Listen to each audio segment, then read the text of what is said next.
رب العزت نے انسان کو اشرف المخلوقات بنایا، تمام مخلوقات سے افضل بنایا۔ اللہ رب العزت نے انسان کو بلند و بالا مرتبے دی۔ اللہ رب العزت نے انسان کو اپنا نیب بنا کر اس دنیا کے اندر بھیجا۔ اللہ رب العزت نے اس دنیا کے اندر بھیج کر فرمایا، میں دیکھنا چاہتا ہوں کون کون بندے میرا راستہ اختیار کرتے ہیں، جو میرے حکموں کو مانتے ہیں، اور کون شیطان ابلیس کے راستے۔ دوستو، اللہ رب العزت نے انسان کو بڑی عقل دی، بڑا شعور دیا، حق راستہ بھی بتایا، شیطان ابلیس کا راستہ بھی بتایا۔ دنیا میں اللہ رب العزت نے انسان کو بھیج دیکھنا چاہتا ہے کہ کون اچھے اعمال کرتا ہے اور کون برے اعمال کرتا ہے، کون جنت کا مستحق بنتا ہے، کون جہنم کا مستحق بنتا ہے۔ اللہ رب العزت نے دونوں اختیارات اپنے بندوں کو۔ میرے دوستو، اللہ رب العزت اپنے بندے سے بے پناہ محبت رب العزت انسان کو بنایا ہے۔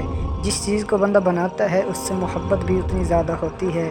اللہ نے انسان کو، آج انسان اس دنیا میں آ کر اپنے رب کو بھول گیا ہے، خالق کو بھول گیا ہے، اپنے آقا کو بھول گیا ہے۔ اس دنیا میں آ کر انسان اپنی مشغولیوں میں مصروف ہے، اسے یہ نہیں پتا کہ میرے رب کے حکم ٹوٹ رہے ہیں، میرے اللہ کے حکم میں چورا چور کر رہا ہوں، ساری نافرمانیوں پہ نافرمانیاں کرتا جا رہا ہے۔ اے انسان، یاد رکھ، تو ایک دن لوٹ کے اپنے رب کے پاس جانا ہے، اللہ کے پاس لوٹ کے جانا ہے۔ تو کب تک اس دنیا میں رہے گا؟ 60-70 سالہ زندگی، یہ کوئی زندگی ہے؟ آنے والی زندگی نہ، ختم ہونے والی زندگی ہے۔ یاد رکھ، جب موت آئے گی، موت کے بعد اللہ کے پاس چلا جائے گا۔ ایک دن آئے گا، اللہ تجھے اپنے سامنے کھڑا کرے گا اور پوچھے گا، بتا میرے بندے، میں نے دنیا میں تجھے بھیجا، دنیا سے میرے لیے کیا لایا؟ میرے دوستو، اللہ رب العزت کے ہاں مال و دولت کی قیمت نہیں ہے، رب العزت کے ہاں مال کی قدر و قیمت ہے۔ اللہ دیکھے گا میرا بندہ میرے لیے کیا لایا ہے، دنیا میں نے بھیجا تھا، آخرت کے لیے اس نے کیا اکٹھا کیا، کیا اعمال لائے۔ میرے دوستو، اس دنیا میں تھوڑی سی زندگی ہے، ہم اپنے رب کو راضی کر لیں، اس کے آگے جھکنے والے بن جائیں۔ ہمارا رب ہے، وہ معاف کرنے والا ہے، وہ بڑا غفور و رحیم ہے، وہ بخشنے والا ہے۔ قرآن میں فرماتا ہے، جس کا مفہوم یہ ہے کہ وہ میرے بندوں جنہوں نے اپنے اوپر ظلم کیے ہیں، اپنی جانوں کی زیادتیاں کی ہیں، وہ میری رحمت سے مایوس نہ ہونا، معاف کرنے والا ہوں، میں بخشنے والا ہوں، سارے چھوٹے بڑے گناہوں کو معاف کرنے والا ہوں۔